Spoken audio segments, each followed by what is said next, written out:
My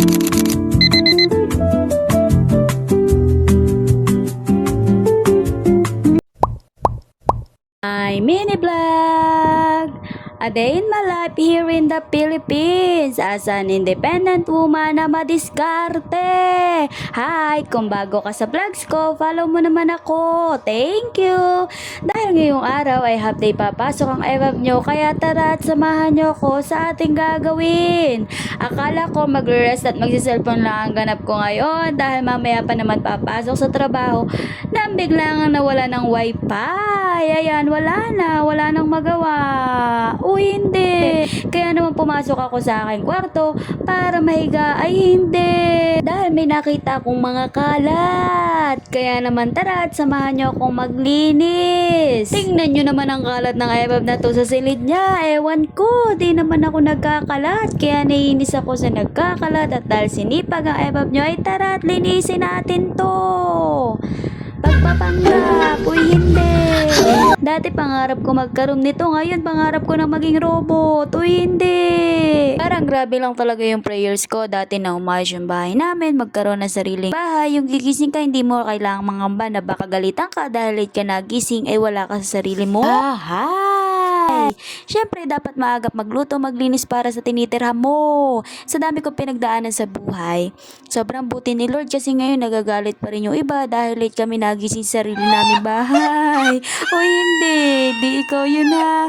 Dati sobrang hiya kami pero sa kabutihan ni Lord, binibigyan niya ako ng diskarte sa buhay at kaya naman napaayos ko itong aming bahay. Grabe talaga, hindi niya bibiguin ng mga lumalapit sa kanya. Siyempre, hindi naman madali at agad-agad maraming process yun. Marami kang pagdadaanan, pero kailangan laban lang palagi. Ngayon, grabe, medyo malayo na sa dati kami. Sobrang nakaka-proud and nakakaiyak lang kung gaano kabuti si Lord.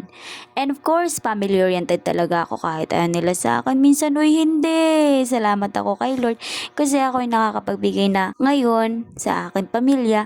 Kahit na nag-aaral pa naman ako, nakakatulong pa din naman ako. Kaya naman yung blessing, grabe, sobra-sobra. Nilinis lang dapat ang ganap ko ngayon pero parang nagkwento na ako ng MMK ng buhay ko. Uy, hindi. Pero para bang aking paglilinis para mapil ko buong bahay na nililinis ko sa sobrang daming kalat. Syempre hindi naman ang kalat ay mga laruan kundi mga papel. At nakakainis nga 'di ba? Kaya ayaw ko talaga ng malaking kwarto. Nung pinapagawa ko ito, ang sabi nila, bakit daw ang liit-liit? Eh ito po ang dahilan kung bakit gusto ko'y maliit. Dahil po ako'y tamad maglinis ng malaking kwarto. Ito na nga lang po maliit na kwarto. Ako'y naiirita na yung pakayang malaki. Di sobrang daming kalat. At kaya pala ako'y nagtataka dahil dito sa kwarto ko ay may mga papel na ng kalat pag ako pumapasok. Ay iyon pala, dahil mayroon ng mga dagang tumitira.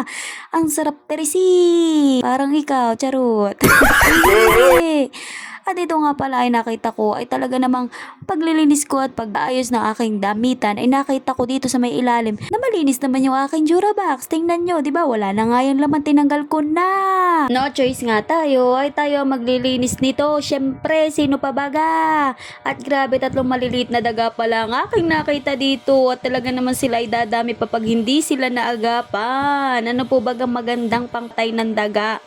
Pwede yung patayin ng daga o hindi? O tingnan nyo naman kung paano sila nanira ng buhay. Ay hindi, ng papel pala. Kaya nagtataka ako kung bakit madami lagi ditong papel na nalabas. Iyon pala ay sila ay nakapasok na ng lungga. Ay, hindi ko din talaga alam kung paano sila nakapasok. Tiyanig ko naman kung may mga butas ang likod, ang ilalim nitong Durabox ay wala naman. Ano man, nilinis ko na ito ng nilinis para matapos na dahil napakainit, napakabanas, gusto ko nang matapos. At pagkatapos na makikita ninyo kung saan ko nala pinipis ditong lamitan dahil hindi ko alam kung saan ko ilalagay. O makikita nyo, hindi pa natapos yan yung pintura kasi talagang di yan talaga dapat yung damitan. Tinakpan ko talaga iyan kasi nga naubos na yung pampintura. Ano kaya magandang pampintura, guys? Wala na din ako maisip kasi baka wala na din akong pera. Uy, hindi.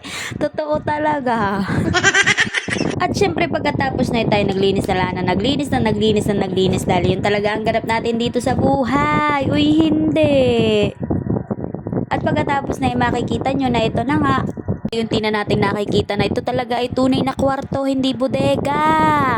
At tingnan nyo naman. At ayan na nga, medyo huminga na nga ako ng malalim dahil tapos na sa sobrang kainitan. Ewan ko baga kung bakit ito ang naisipan ko.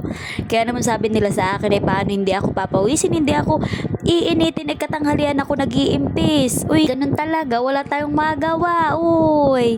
At doon lamang tayo nagtatapos. Salamat sa inyong panonood. At syempre, bago ang lahat, nakikita nyo ba tong ilaw ko dito sa kwarto? Ito nga pala yung ma-order natin sa Shopee. Tingnan nyo naman, nagbabago-bago ang mga ilaw niyan. At maganda talaga siyang gamitan guys sa kwarto. The best pang aesthetic ba? At dito na nagtatapos ang ating vlog. Salamat sa inyong panonood. Please support and subscribe. Paki-follow and share na din. Salamat!